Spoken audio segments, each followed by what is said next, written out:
Justin. Justin, come on up. Thanks, John. Appreciate it. Solutions provider. Wow, that's a lot of pressure. I have a prop, so I'm just going to put this over here. And relates to Walgreens. And this is the slide thing. Everyone, thanks for coming out here. I hope everyone's travel was safe and easy. I'm Justin from MiQ. I'm going to be talking to you about a few things today about who we are. We really try to help brands and marketers innovate across the entire programmatic ecosystem. I was telling some friends about what we're doing here, and I'm like, yeah, we're going to a pharma and health summit. So my buddies I was having dinner with on Saturday night, they're like, oh man, that's so cool, a yoga retreat where like you eat healthy and drink smoothies. And in my head, I'm like, John and his team are going to make me push my blood alcohol limit to the legal level for like the better part of 4 days. So I'm like, yeah, kind of like that, except, ride a mountain bike with a beer in the water bottle holder instead of, cold water, but whatever. John, we love you for it, so thank you, and the team for putting together yet another great event. There's only 2 places on the planet where you can legally advertise prescription medication, right? The United States and New Zealand. That's it, right? So more than anything we have to deal with in digital advertising, all the competing screens for someone's attention across all the paid, earned, and owned channels, across search, social, out of home, regulatory bodies, the IAB, cookies going away, brand safety, viewability, thousands of sites, so many people talking to us with similar acronyms. Where do we put our investment? How do we track it? How do we measure it? Healthcare marketing provides its own set of nuances that makes what we do in this room so very hard and complicated, right? Audiences are niche. I was talking to some people before, and they treat rare diseases, 1 in a million. They're treating something 1 in a million people suffer from, so how do you target for that? How do you build strategies around that that are compliant to HIPAA and MLR and all that good stuff? But despite all those challenges, pharmaceutical marketers invest billions of dollars. We spend billions of dollars in advertising despite all that. I think I read last year alone in the US, $4.5 billion in television just in the United States, right? But coupled with all that and the death of the third-party cookie, we have a lot of work to do, a lot to figure out, a lot to make sense of. But don't worry, John assures me that we will all have it figured out by the time we get back home on Thursday or Wednesday night, whatever. So thanks, John. No pressure. But we're MiQ. We've been around for about 12 years, like I said before, trying to help brands innovate the entire programmatic ecosystem. And programmatic, for me, which is where I spent most of my career, is sort of a gift and a curse, right? It's a gift in the sense that you can really use any screen outside of the walled gardens of paid search and paid social to target a consumer. You can use data sets that tell you what a household is streaming on TV and through connected TVs. You can use location data in parts. You can use search data. You can use social formats. You can use so much stuff to make sense about targeting someone based on any interest, right? Whether they need insulin to treat type 1 diabetes, or they need an inhaler to treat COPD. But it's a curse because it's so measurable, right? Like you have Google Analytics telling you have high bounce rate or fraudulent traffic. You have IAS, double verified, mode, ComScore telling you, you're on suspicious sites or whatever. You got like guys like Crossix and Acuvia telling you you're not hitting certain targeting multiples.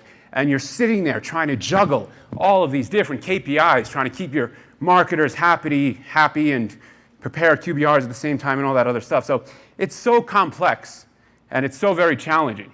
But at MiQ, we've tried to build an infrastructure to satisfy that, to make your jobs as agencies and marketers easier by understanding all the nuances of the people keeping score, right? And we built very sophisticated stacks to do that. Today, we have a basically a UI that allows our trading teams, our programmatic traders, to simultaneously buy, optimize, and report across 8 different DSPs across the globe. I started at MiQ 5.5 years ago. We were about 100 people. We just hit about 1,100 3 weeks ago, and it's impossible to hire right now, as you guys all know.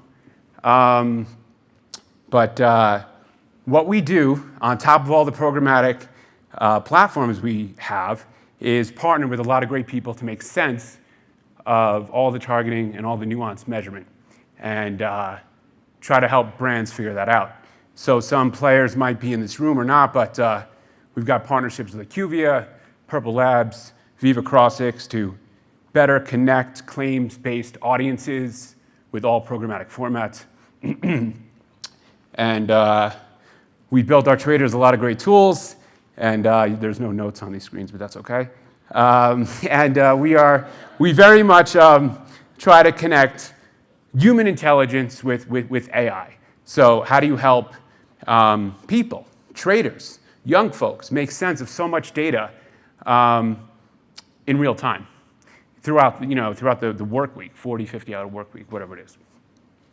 But I want to give you guys an example which will lead into the next panel about the patient journey. I think we'll be talking a lot about the patient journey here. And I had this whole scripted thing about a guy who has trouble breathing, in allergy season, which is very bad in New York, where I'm from, and goes to see a doctor and diagnosed with COPD. But instead, I saw Walgreens was talking, and I actually converted at Walgreens, and I'm going to talk to you about my patient journey.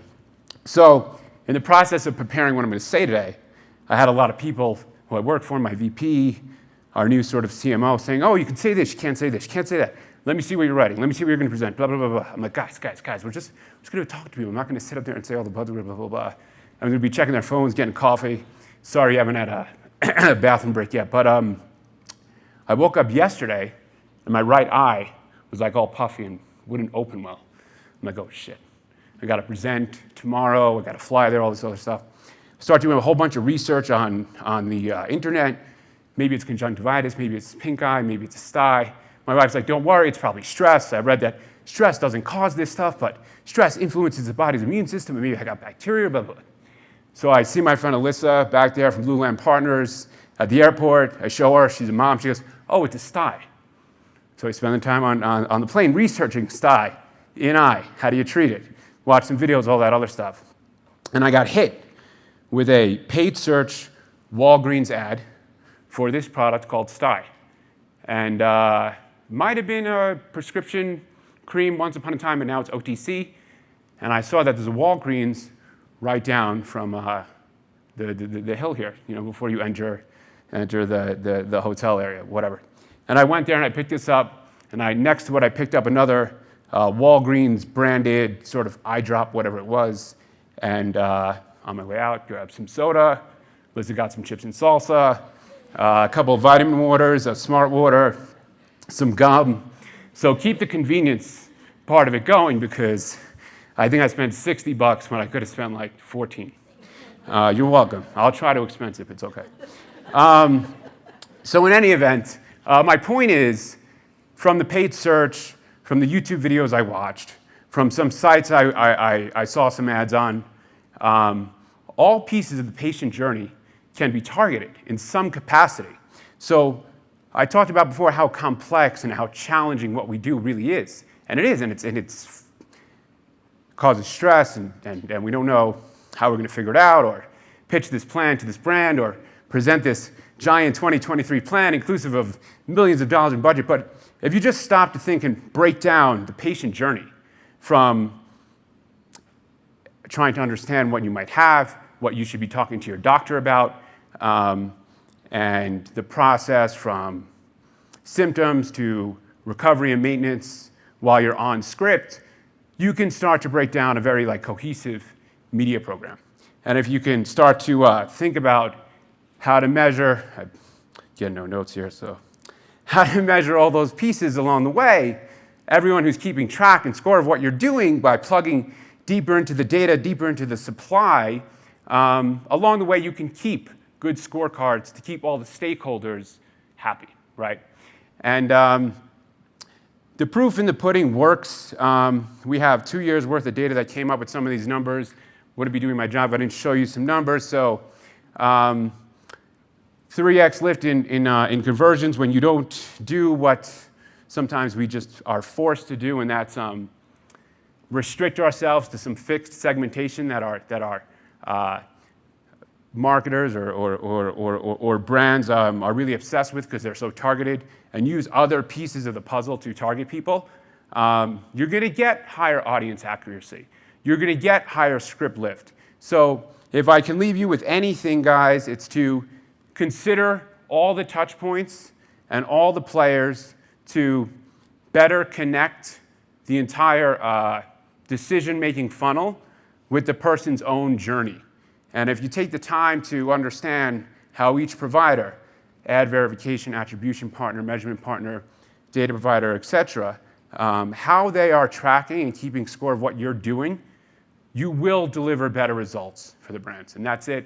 That's all from me at MiQ. Thank you.